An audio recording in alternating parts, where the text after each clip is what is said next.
Assalomu alaykum, hurmatli televizor ko'rguvchilar. Yaxshimsizlar? Dunyo qurultiyi Tor televiziyasining kunlik xabarlar programmasiga hammanglar xush kelibsizlar. Men İftixor Abdurashid. Bugun seshanba. Hurmatli ko'ruvchilar, tövani diqqatinglar kunlik xabarlar programmamizning tafsilotida bo'lsin. İstanbulda Uyg'ur türkliklar uchrashish yig'ini o'tkazildi. Uyghur Akademiyasi vaqfisining tashkillashi bilan 2026 yili 24 yanvar İstanbul Sabahattin Zaim Universitetida Turkiyadagi Uyg'ur türkliklarning uchrashish faoliyati o'tkazilgan. Mazkur yig'inda oldi bilan Turkiyada Uyg'urlar bilan munosabatli ilmiy tadqiqotlarda ko'rilayotgan ba'zi masalalar va yaqinqi 10 necha yildan beri Uyg'urlar bilan munosabatli ilmiy tadqiqotlarning ozayib ketayotganligi o'tirib qo'yilib, bu masalani hal qilish uchun aloqador universitetlarda Uyg'ur tadqiqot markazlarining qurilishi uchun kuchash, doktorlikni bitirgan yosh turkologlarning Turkiya oliy maktablarida ishga o'rinlashishini qo'lga keltirish orqali Turkiyadagi ilmiy tadqiqot sohasiga ta'sir ko'rsatadigan Uyg'ur tadqiqotchilar qo'shini barpo qilishning mumkinligi va buningga kuchash kerakligi ta'kidlangan. Bu yig'inda yana Turkiyadagi Uyg'ur ona tili o'qitish ahvoli muzokara qilinib, yaqindan buyon ona til kurslarida o'qiyotgan o'quvchi sonining ozayib ketayotganligi, buningga ba'zi ota-onalarning ona tilining muhimligiga bo'lgan tushunchasining tuvanligi, ba'zi ota-onalarning Xitoyning muhojiratdagi Uyg'urlarga qarata chegara halqagan bostirish siyosatining ta'sirida bolalarni Uyg'ur maktablariga berishdan yaltayganligi qatorliq omillarning sababchi bo'lganligidek masalalar muzokara qilinib, buningga qarshi milliy uyg'onish harakatini kuchaytirish, ota-onalarga ona tilining muhimligini tushuntirish, Xitoyning besimlariga bo'yin egmaslik va Xitoyning o'yiniga kelmaslik, Uyg'ur bolalar bilan birga o'yin o'ynay oladigan muhit yaratish uchun Uyg'ur oilalar birlikda qarorlik faoliyatlar tashkillash va o'qitish muhitini yaxshilab, o'quvchilarni ona til darsiga bo'lgan qiziqishini oshirish lozimligi ta'kidlangan. Oxirida Turkiyadagi ona til o'qituvchilarini tarbiyalash masalasi muzokara qilinib, ona til o'qituvchilarining yetersizligi, buning uchun Turkiyadagi peshqadam Uyg'ur turkologlarning kuch chiqarishi va Uyg'ur yoshlaridan bir turkum ona til o'qituvchilarini yetishtirish bilan birga mavjud ona til o'qituvchilarini Uyg'ur tili grammatikasi, pedagogika va psixologiya bo'yicha tarbiyalash planlangan. Sabahattin Zaim Universitetining mudiri professor Ahmet Javad Acar Efendi yig'inga ishtirok qilib, har vaqt Sharq Turkistonlik qarindoshlarini o'zining shaxsan va universitet nomidan qo'lidan kelishicha qo'llab kelayotganligini va Uyg'urlarning umidvor bo'lishi va o'zining tili va kimligini qo'g'dashni izchil davomlashtirish kerakligini alohida ta'kidlagan.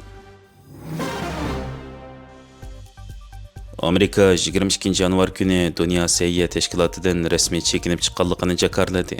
Bu Amerikaning Birlashgan Davlatlar Tashkiloti kishilik huquq kengashidan chekinib chiqqandan keyin navbatda Birlashgan Davlatlar Tashkiloti sayya tashkilotidan chekinishi bo'lib, xalqaro kuzatuvchilar va mutaxassislar Amerika tarafining bu qarorining Birlashgan Davlatlar Tashkilotini o'zining ta'sir doirasiga kirgizilgan Xitoy uchun tepilg'usiz fursat bo'lganligini va Xitoyning ta'sir kuchini taxim oshiritish mumkinligini ta'kidlashgan.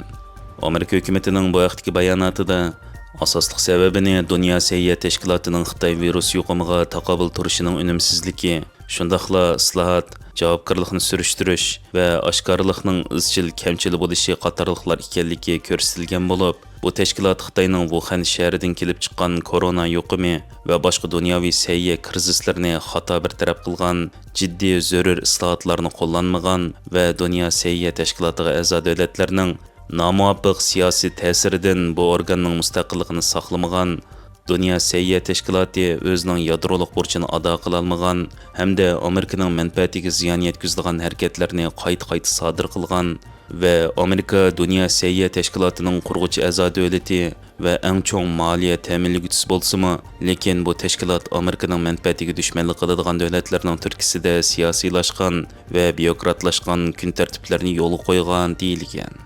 Amerika Tashqi ishlar ministri Marco Rubio bilan sayya va ommaviy mulozimat ministri Robert Kennedy 22 yanvar birlashma bayonot e'lon qilib, Dunyo sayya tashkilotidagi a'zolik vazifasini oxirlashtirish orqali Amerikaning uning turli cheklamalaridan qutulganligini, mazkur organga qarta barliq fond va odam kuchi qo'llanishining butunlay to'xtatilganligini aytgan.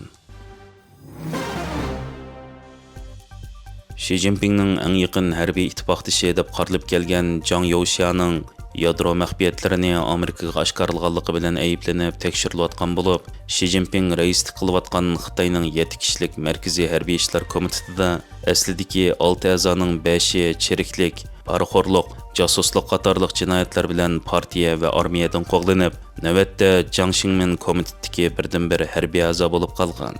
Xitoyning eng yuqori darajali generali Shi Jinpingning yaqin ittifoqdoshi intizom va qonunga ig'ir darajada xiloflik qilish gumoni bilan tekshirilgandan keyin Xitoyning harbiy rahbarlik qatlami ig'ir qalayimqonchilikka betib qolgan.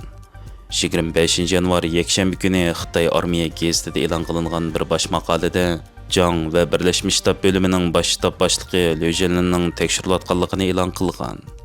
Jiang va Liuning kommunistik partiyaning ishonchi va umidiga ig'ir darajada xiyonat qilganligi va partiyaning armiyaga bo'lgan mutlaq rahbarligiga ziyon yetkazadigan va partiyaning hokimiyat asosiga tehdid soladigan siyosiy va chiriklik masalalarini kuchaytganligi aytilgan.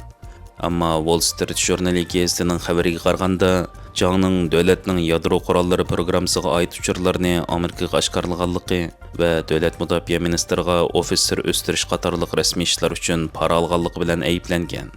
Bu voqeani obzorchilar Shi Jinping yuksak harbiy holatda diktatorlikni kuchaytib, huquqni yolg'iz changiliga elish uchun elib borgan tozalash harakati deb qaragan bo'lsa, yana bir tarafdan Xitoyning yuqori qatlamlaridagi chiriklikning avjiga chiqishi tarixiy yiltiz bo'lgan Xitoy millatining an'anaviy feodalistik davlatchiligidagi parxo'rlik madaniyatining tipik namoyandasi deb qaramoqda.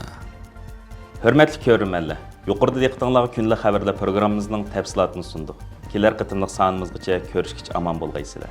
Stansiyamizning YouTube kanaliga a'zo bo'lishni unutmang. Xayr xo'sh.